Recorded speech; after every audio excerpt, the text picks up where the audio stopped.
Welcome back to Theresa.is.Dead. My name is Theresa and I'm very much alive, and if you're new here, welcome. I have an awful garbage mouth, and if you're not into that or weird shit in general, then this is not the place for you. Feel free to X out the video here. No harm, no foul, but I'll remember our time fondly. If you want to jump straight to the review of the products, I'll leave a time code down below. Feel free to jump ahead. The other day, I had probably one of the best interactions I've ever had with Bob. And what I'm about to tell you is pretty much verbatim of what happened. So I'm sitting at my desk minding my own business, working like the slave that I am, when Bob strolls up. Hey, Theresa? Hey Bob, what's up? Oh, Theresa, you would never guess. I seen the best movie last night. Let me guess. Speed? What? Speed. You know, the movie Speed? Huh? Never mind. I saw Titanic. You mean the movie from the 90s? Oh, Theresa, it was great, Never gonna let you go, Theresa, never gonna let you go. That's what Jack said to Rosa. You mean Rose? Rosa. It was Rosa. No, I'm pretty sure it was Rose. Jack and Rose? You must be confused with another movie. Must be it. Anyway, it was a great movie. I think that's pretty much what happened on the Titanic, don't you think? Actually, the footage that you watched is pretty much from the Titanic. Really? Yes, really.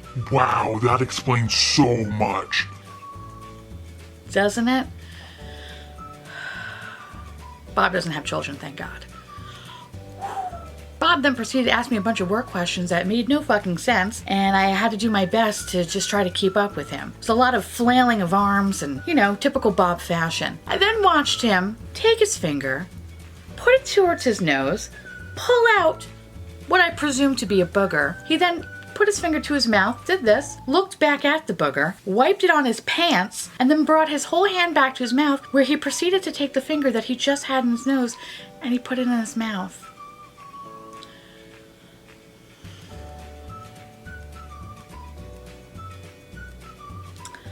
At this point, I pretended my phone was ringing. Oh, Bob, I'm sorry, I gotta get that. Your phone's ringing? I said, oh, Bob, I didn't tell you, I'm actually telepathic. Really? Yes, really. Your secret's safe with me. Thank you. And I just picked up the phone and just started talking into nothing. Had he not tasted his booger, probably would have kept him by my desk longer just to see where the conversation went. But there's just some things I can't fuck with. So yeah, Bob's a fucking idiot. A disgusting idiot at that. That was my day. How was yours? On today's video, we're going to be talking about the Colourpop It's My Pleasure palette, which is this little 9-pan palette here. But before I give you my overall thoughts, let me read you a little bit about the palette. It's My Pleasure Pressed Powder Shadow Palette retails for $12. Some people like binge watching TV, others like junk food. What's your guilty pleasure? Ours is, can you guess? Launching new stuff. God damn it. Say hello to our newest palette, Ooh La La's Purple Sis. We asked you what you wanted to see next, and purple was on your mind. Rich jewel tones, insane metallic finishes, create all the monochromatic looks. She's sure to be your newest guilty pleasure. As you guys know, I am a fan of Colourpop. I really do like their eyeshadow palettes, and probably would say the only one that I didn't really like was that weird shimmer palette. This guy right here, fucking hated that one, and I got it in a BoxyCharm, and I immediately threw it in the garbage because it was garbage. Other than that, I own quite a few Colourpop palettes, and I really don't have a bad thing to say about them. My recent favorite has been Good Sport, which is fucking phenomenal, and if you don't have that, you should stop what you're doing and fucking get it, because I would say that that's probably the best Colourpop eyeshadow palette right now. I mean, I do love Yes Please too. All right, there's a bunch that are really good, but I have to say Good Sport's probably my recent favorite. So with that said, I actually don't own any of the Colourpop palettes that are these like nice little plastic cases, the little 9-pan guys, and it's just because none of them really interested me that much. However, when I saw all purples, I was like, I kind of want to see what this is going to be about, because I've heard a lot of mixed things about the little plastic palettes, and I really wanted to test them out for myself. So in this little guy right here, you get 4 matte shades. However, one of the shades actually is a matte shade with sparkles on it, 2 duochromes, and 3 metallics or some sort of variation of that kind of finish. This I think is actually way prettier in person than it is online. What I love about this palette, one is the price, $12 you can't beat, but I also love that you get a mirror with it, which is very unusual I feel like for Colourpop palettes, especially for like the $12 to $16 palettes or even the $20 palettes, they normally do not have a mirror. So it's actually kind of really nice that you're getting 9 shades and you're getting a mirror and a really cute case for 12 bucks. With that said, I created 2 looks for you today. So let's talk about the matte shades first. The matte shades are incredibly pigmented. However, there's a lot of kick up and fallout. Now, I feel like this is probably the most kick up and fallout I've ever received in a Colourpop palette. Even though the past Colourpop palettes that I have played with, there is a small amount of kick up and fallout, this was on a whole nother level. And I'm very, very thankful that when I looked at these colors, I was smart enough to just fucking do my eye makeup first and then my base later, because I think it just helped the situation. Had I did my face first, I think I'd be really fucking mad at this palette because there was so much fallout and kick up and ugh, it was fucking crazy. So with that said, I think the mattes perform really beautifully. Although my only issue with the matte shades, well actually 2, is the one shade Pretty Cruel, which is like this really beautiful shade down here. I hate that there's sparkles in it. I just think it doesn't really add anything to it. When I actually put it all over my lid, which was on this eye initially until I decided to put the fucking duochrome on top of it, it didn't really offer anything. It wasn't anything spectacular. I was just like, why is there sparkle in this? So I find that when I was playing with it too, it was a lot of fallout and just a lot of sparkle in this area. So I don't think adding the sparkle to that matte shade did anything for it. They probably should have just left it out, if I'm gonna be honest. The other shade that I actually kind of have like a small issue with is the shade over here, which is Sleeper. I used it in my crease and I felt like I couldn't blend it out. It just kind of like stayed there, which is kind of annoying. I think at the end of the day, what I did on this side, I like. I'm okay with it. But this was a little pain in the ass trying to fucking blend it out. I feel like probably the best place to put this eyeshadow is either on the outer corner or on your lower lash line. I just think that putting this in the crease kind of wasn't probably the best move for me. Other than that, I really do love the color of it. I think it's really pretty. So the duochromes in this palette are very pretty. They are the standard duochrome formula that you find in any other Colourpop duochrome shadow. Here's the thing though I do want to point out is that this shade right here, Mr. Sandman, which I'm gonna point right there. Let me swatch something because I want to show you something.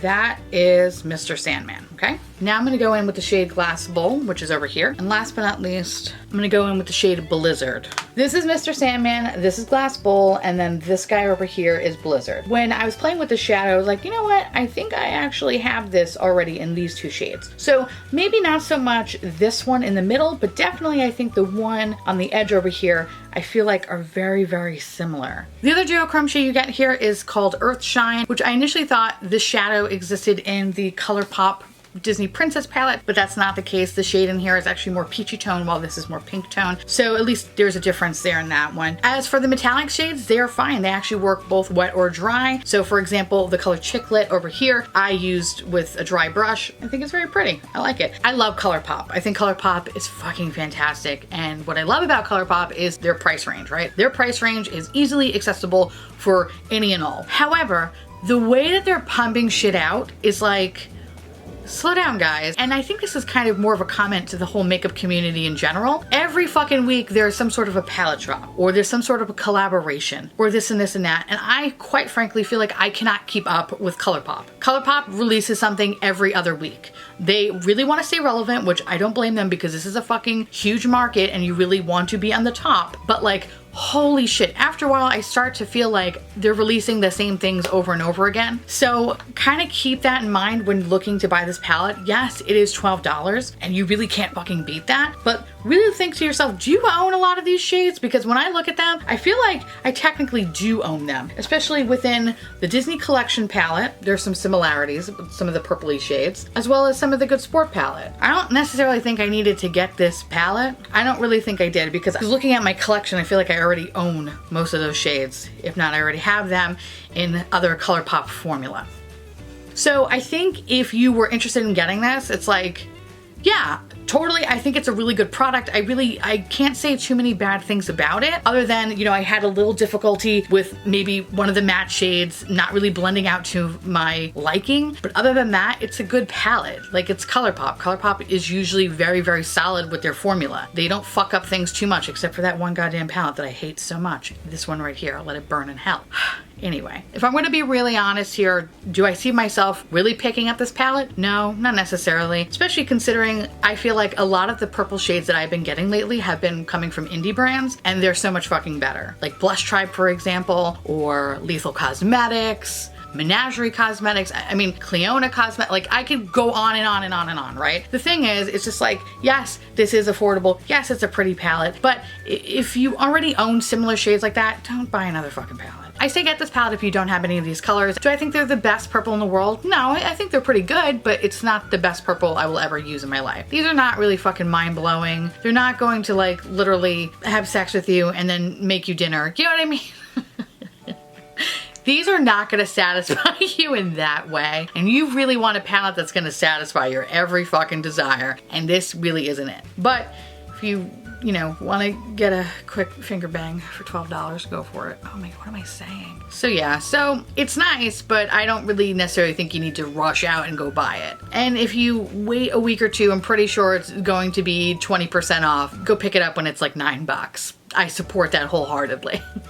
So let me know down below if you're interested in picking this little palette up or if you're gonna completely skip out on it. I don't know, I'm curious to know your thoughts. And yeah, I guess that's about it. I wanna say thank you so much for watching. I truly appreciate it as always. Feel free to like, comment, hit that subscribe button, it's free. And hit that bell icon for notification of all my future posts. Follow me on Twitter, Instagram, Facebook, Snapchat in LA, because I will soon be there on Wednesday. Come find me. And then yeah, stalk me in real life, it'll be fun. So I'll see you little pumpkins later. Bye.